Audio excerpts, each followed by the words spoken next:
Bismillahirrahmanirrahim. Assalamualaikum warahmatullahi wabarakatuh. Alhamdulillahirabbil alamin. Wassalatu wassalamu ala asyrofil anbiya wal mursalin wa ala alihi washabihi ajmain. Asyhadu an la ilaha illallah wa asyhadu anna Muhammadan abduhu wa rasuluh. Allahumma shalli ala Muhammad wa ala ali Muhammad. Amma ba'du ya ayyuhal hadirun ittaqullaha haqqa tuqatih wa la tamutunna illa wa antum muslimun. Wa qala Allah ta'ala bil Qur'anil Karim. A'udzu billahi minasyaitonir rajim. Bismillahirrahmanirrahim. Wa ta'awanu 'alal birri wat taqwa wa la ta'awanu 'alal ismi wal 'udwan. Shadaqallahul adzim. Saudara-saudaraku yang dirahmati Allah SWT, syukur alhamdulillah pada saat ini kita semua masih diberi nikmat oleh Allah SWT, yaitu nikmat jasmani, nikmat rohani, dan nikmat rezeki. Mudah-mudahan kita semua bisa mensyukurinya atas nikmat yang telah Allah berikan kepada kita. Amin ya Allah ya Rabbal alamin. Salawat serta salam mudah-mudahan dilimpahkan kepada junjungan alam Habibana Nabiyina Muhammad sallallahu alaihi wasallam, juga kepada keluarganya, para sahabatnya, dan tidak lupa kepada kita sebagai umatnya. Amin ya Allah ya Rabbal alamin. Ma'asyiral muslimin wal muslimat rahimakumullah. Dalam muqaddimah tadi saya bacakan ayat suci Al-Quran Surat Al-Ma'idah ayat 2. A'udzubillahi minasyaitonir rajim. Wa ta'awanu 'alal birri wat taqwa. Hendaklah kamu tolong-menolong dalam kebaikan dan takwa. Wa la ta'awanu 'alal ismi wal 'udwan. Dan janganlah kamu tolong-menolong dalam perbuatan dosa dan permusuhan. Saudara-saudaraku yang dirahmati Allah SWT, hidup di dunia ini memang banyak aturan-aturannya, banyak hukum-hukumnya yang berhubungan dengan muamalah, hukum-hukum yang mengatur perilaku atau tata kehidupan antara manusia, digolongkan dalam bab muamalah. Biasanya bab muamalah ini mengatur masalah jual beli, pinjam meminjam, utang piutang, pemberian, titipan, dan lain-lainnya. Tujuannya agar kehidupan manusia di dunia ini berjalan dengan aman, teratur, dan tertib, guna menciptakan ketenangan dan ketentraman lahir dan batin. Hadirin rahimakumullah, ayat-ayat Al-Quran yang mengatur urusan antara sesama manusia, diantaranya di dalam surat Az-Zukhruf ayat 32 yang artinya, apakah mereka membagi-bagi rahmat Tuhanmu?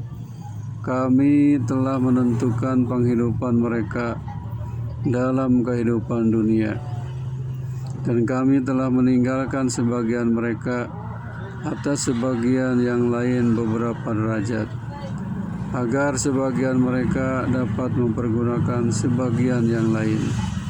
Dan rahmat Tuhanmu lebih baik dari apa yang mereka kumpulkan.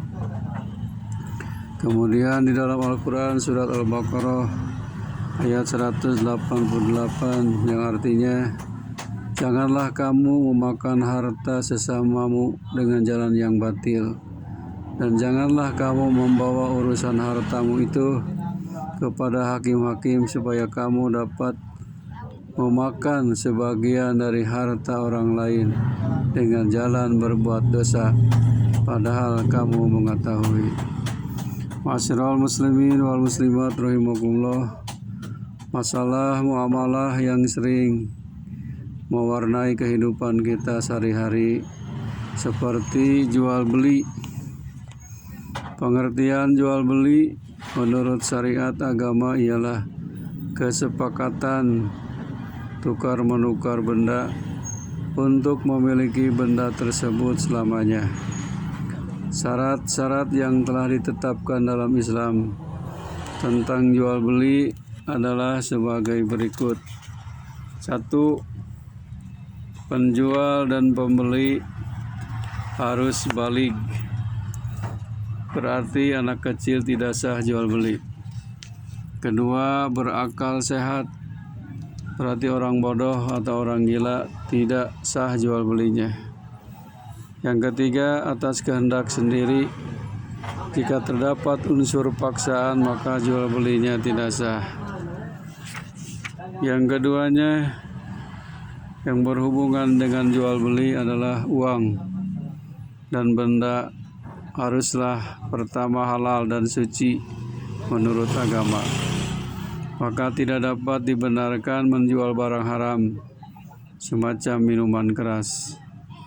Karena Rasulullah SAW bersabda, dari Jabir berkata, Nabi SAW berkata, sesungguhnya Allah dan Rasulnya telah mengharamkan menjual arak dan bangkai, begitu juga babi dan berhala. Para sahabat yang mendengar bertanya, bagaimana gemuk atau lemak bangkai ya Rasulullah? Sebab gemuk bangkai berguna buat cat perahu, minyak kulit dan minyak lampu. Beliau menjawab, tidak boleh, semuanya itu haram. Celakalah orang-orang Yahudi tatkala mengharamkan Allah akan gemuk dan bangkai. Mereka hancurkan bangkai itu sampai menjadi minyak. Kemudian mereka jual minyaknya, lalu mereka makan uangnya. Hadis riwayat Imam Bukhari dan Imam Muslim. Yang kedua adalah bermanfaat, berarti dilarang menjual belikan barang yang tidak bermanfaat. Sebab orang yang membeli barang tidak bermanfaat sama halnya dengan menyia-nyiakan harta atau pemboros. Sedangkan pemboros diancam oleh Allah SWT dalam Quran surah Al-Isra ayat 27 yang artinya, sesungguhnya pemboros itu saudara setan dan setan sangat ingkar kepada Tuhannya. Kemudian keadaan barang yang dapat diserah terimakan, harus ada barangnya. Tidak sah menjual barang yang tidak dapat diserah terimakan. Suatu misal menjual ikan laut atau barang yang sedang dijadikan jaminan, sebab semua itu mengandung tipu daya. Rasulullah bersabda, yang artinya telah melarang Nabi SAW akan memperjualbelikan barang yang mengandung tipu daya. Hadis riwayat Imam Muslim. Kemudian keadaan barang diketahui oleh penjual dan pembeli. Kemudian memiliki sendiri atau milik sendiri. Sabda Rasulullah SAW, tidak sah jual beli melainkan atas barang yang dimiliki. Hadis riwayat Imam Abu Daud dan At-Tirmidzi. Itulah yang berhubungan dengan jual beli. Syarat yang ketiganya dalam jual beli itu supaya sah adalah ada ijab dan kabul. Seperti pernyataan penjual, saya jual barang ini dengan harga sekian. Kemudian pembeli menjawab, baiklah saya beli dengan harga sekian.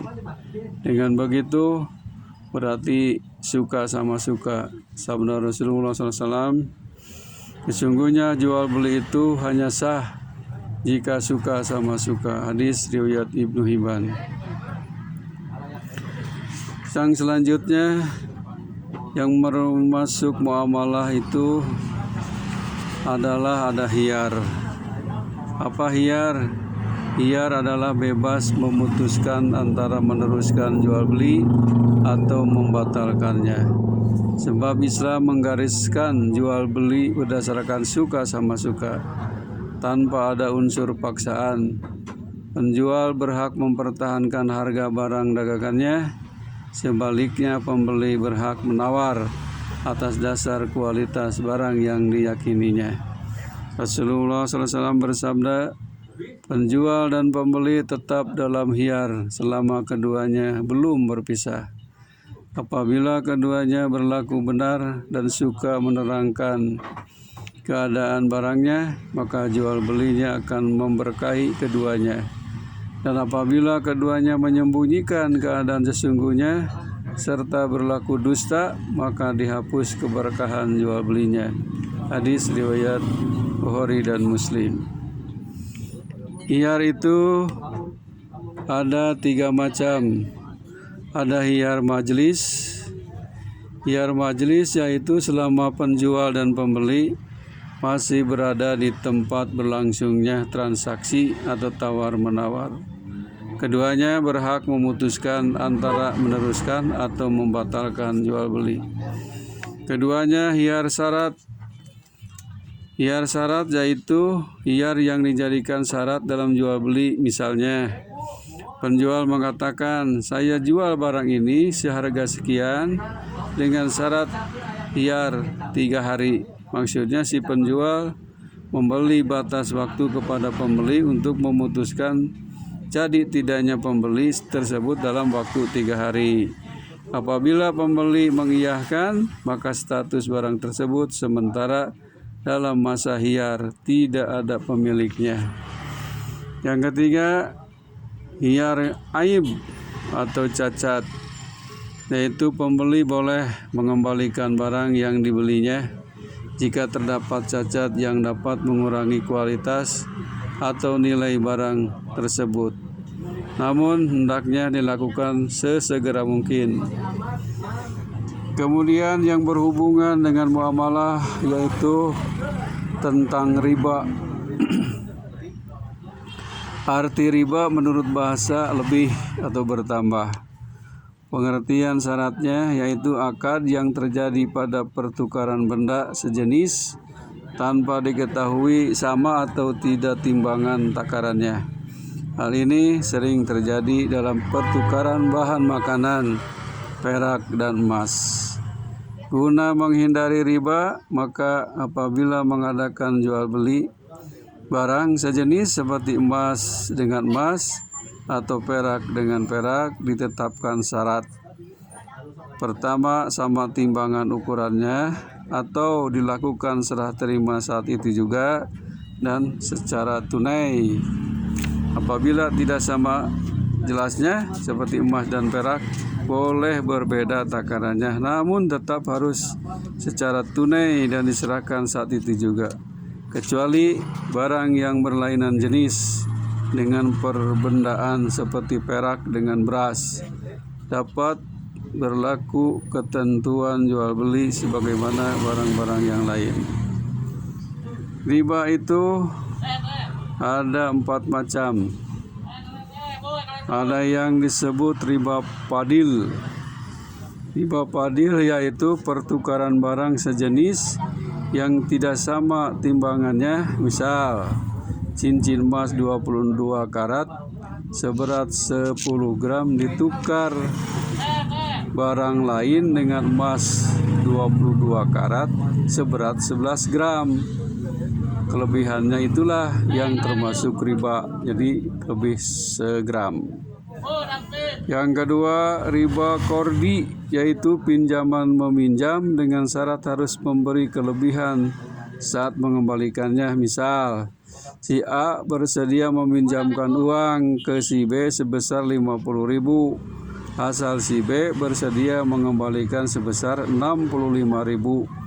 Maka itu bunga pinjaman itulah yang disebut riba. Yang ketiga, riba iyad, yaitu akad jual beli barang sejenis dan sama timbangannya, namun penjual dan pembeli berpisah sebelum melakukan serah terima, seperti penjual kacang, ketela yang masih dalam tanah. Yang keempat, riba nasa, yaitu akad jual beli dengan menyerahkan barang beberapa waktu kemudian. Misal, membeli buah-buahan yang masih kecil-kecil di pohonnya, kemudian diserahkan setelah besar-besar atau sudah layak dipetik, atau jika membeli padi di musim kemarau, tetapi diserahkan setelah panen. Sebagian ulama lagi menggolongkan riba yang 4 macam itu menjadi 3 dengan memasukkan riba kordi dalam riba nasa. Hadirin rahimakumullah, beberapa macam larangan ancaman riba dilarang oleh aturan agama Islam. Quran surah Al-Baqarah ayat 275, yang artinya Allah telah menghalalkan jual beli dan mengharamkan riba. Terus Al-Baqarah ayat 276-nya, yang artinya Allah memusnahkan riba dan menyuburkan sedekah, dan Allah tidak menyukai setiap orang yang tetap dalam kekafiran dan selalu berbuat dosa. Kemudian Rasulullah bersabda, Jabir radhiyallahu anhu berkata, Rasulullah mengutuk orang yang mengambil riba, orang yang mewakilkan, orang yang mencatat, dan orang yang menyaksikannya. Hadis riwayat Imam Muslim. Hadirin rahimakumullah, itulah ancaman riba oleh Allah SWT dijelaskan berdasarkan Quran dan berdasarkan hadis Rasulullah SAW. Kemudian yang berhubungan dengan muamalah itu ada yang disebut dengan utang piutang. Utang piutang adalah menyerahkan harta atau benda kepada seseorang dengan catatan akan dikembalikan pada waktu kemudian. Tentu saja dengan tidak merubah keadaannya. Misal, hutang 100.000, maka di kemudian hari melunasinya 100.000. Memberi hutang kepada seseorang berarti menolongnya. Hal itu dianjurkan oleh agama. Di dalam Quran surah Al-Maidah, tolong menolonglah kalian dalam kebaikan dan takwa, dan jangan tolong menolong dalam perbuatan dosa dan permusuhan. Rukun utang piutang, ada rukunnya apa? Di antaranya rukun utang piutang ada 3. 1, yang berpiutang dan yang berutang. 2, ada barangnya. 3, lapal kesepakatan. Misal, saya utangkan ini kepadamu. Yang berutang menjawab, ya saya utang dulu, beberapa hari lagi sebutkan jelas, atau jika saya sudah punya akan saya lunasi. Itu sabda Rasul, maka sesungguhnya sebaik-baik kamu ialah yang sebaik-baiknya pada waktu membayar hutang. Hadis riwayat Bukhari dan Imam Muslim. Rasulullah SAW bersabda di lain hadis, berutang hewan, kemudian beliau bayar dengan hewan yang lebih besar umumnya dari hewan yang beliau utang itu. Dan Rasulullah SAW berkata, orang yang paling baik di antara kamu ialah orang yang dapat membayar utangnya dengan lebih baik. Hadirin rahimakumullah, bila orang yang berpiutang meminta tambahan pengembalian dari orang yang melunasi utang dan telah disepakati bersama, hukumnya tidak boleh. Tambahan pelunasan tersebut tidak halal. Sebagaimana sabda Rasulullah SAW, tiap-tiap piutang yang mengambil manfaat, maka ia semacam dari beberapa macam riba. Itu yang termasuk muamalah utang piutang. Kemudian ada yang dimaksud muamalah itu jaminan. Jaminan ialah suatu barang berharga yang dijadikan penguat kepercayaan dalam memperoleh utang. Barang itu menjadi milik yang berpiutang apabila utang tidak dibayar. Firman Allah dalam Quran surah Al-Baqarah ayat 283 yang artinya, apabila kamu dalam perjalanan tidak ada orang yang menuliskan utang, maka hendaklah dengan jaminan yang diterima ketika itu.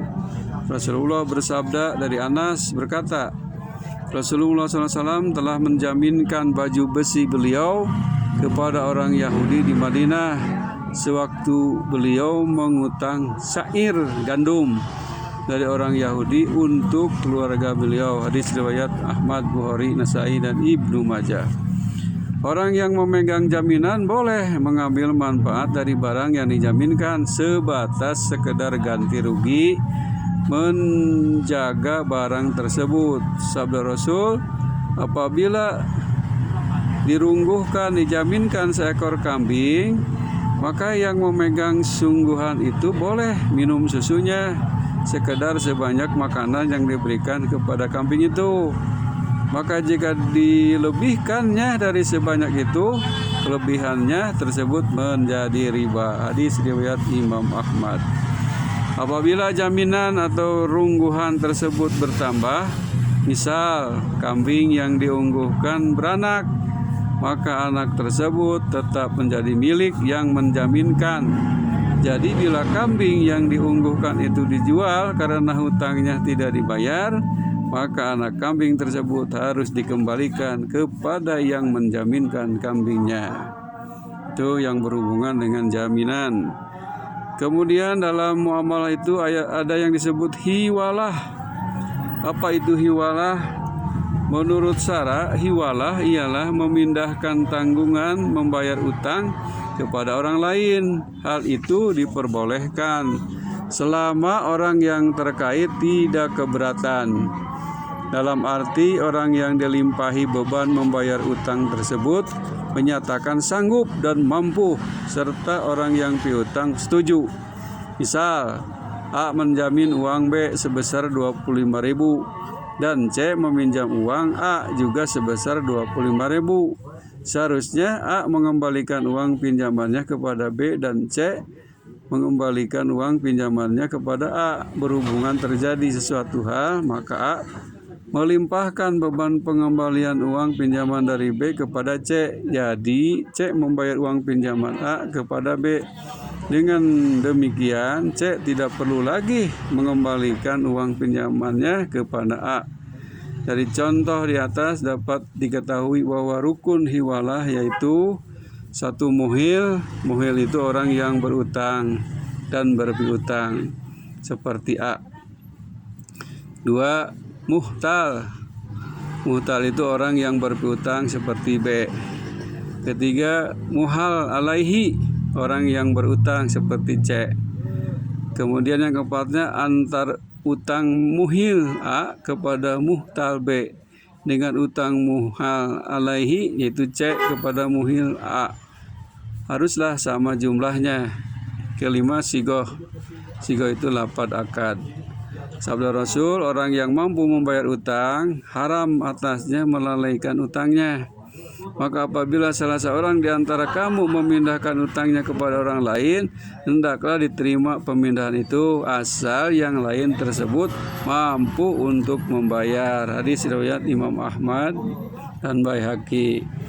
Itu yang berhubungan dengan hiwalah. Kemudian yang berhubungan dengan muamalah itu ada yang disebut wadiah. Wadiah itu artinya menitipkan barang kepada seseorang agar dijaga dan dipelihara sebagaimana mestinya. Dalam kehidupan sehari-hari, tolong menolong semacam ini sering terjadi dan tidak jarang menimbulkan perselisihan. Oleh karena itu, Islam mengaturnya sebagaimana firman Allah dalam Quran surah An-Nisa ayat 58. Yang artinya sesungguhnya Allah menyuruh kamu menyampaikan, mengembalikan amanah petaruh yang dipercayakan kepadamu kepada yang berhak pemiliknya. Rasul bersabda dari Abu Hurairah, bayarkanlah titipan itu kepada orang yang mempercayai engkau. Janganlah sekali-kali mengkhianati meski kepada orang yang khianat kepadamu. Itu ketentuan dalam wadiah dan arti wadiah. Rukun wadiah, rukun penitipan yaitu satu, barang tersebut milik yang menitipkan. Kedua, ada yang menitipkan dan yang menerima titipan atau yang sah mewakili keduanya. Ketiga, ijab kabul. Misal pemilik barang mengatakan saya titipkan ini kepadamu dan disanggupi oleh yang dititipi. Hukum penerimaan titipan sunat bagi orang yang yakin sanggup menjaga dan memelihara barang titipan tersebut. Haram bila berniat ingin merusak atau menghilangkannya. Makruh bagi orang yang tidak yakin sanggup menjaganya. Itulah berbagai macam muamalah dalam pergaulan kita sehari-hari, yang mana muamalah ini perlu sekali kita ketahui dan kita pahami, sebab hidup ini memang tidak bisa hidup sendiri. Hidup ini memerlukan orang lain, berhubungan dengan orang lain, yang termasuk tadi contoh muamalah adalah jual beli. Kemudian di jual beli juga ada yang sebut hiyar, memilih. Kemudian ada yang menyangkut riba yang empat tadi. Riba itu kelebihan, haram hukumnya. Kemudian utang piutang, kemudian jaminan, kemudian hiwalah, kemudian waniyah. Mudah-mudahan ini menjadi ilmu bagi kita, dan mudah-mudahan kita selamanya dijauhkan dari godaan-godaan setan, dan saling tolong menolonglah dalam perbuatan baik dan takwa, dan jangan tolong menolong dalam perbuatan dosa dan permusuhan. Akhirul kalam, wabillahi taufiq wal hidayah. Assalamualaikum warahmatullahi wabarakatuh.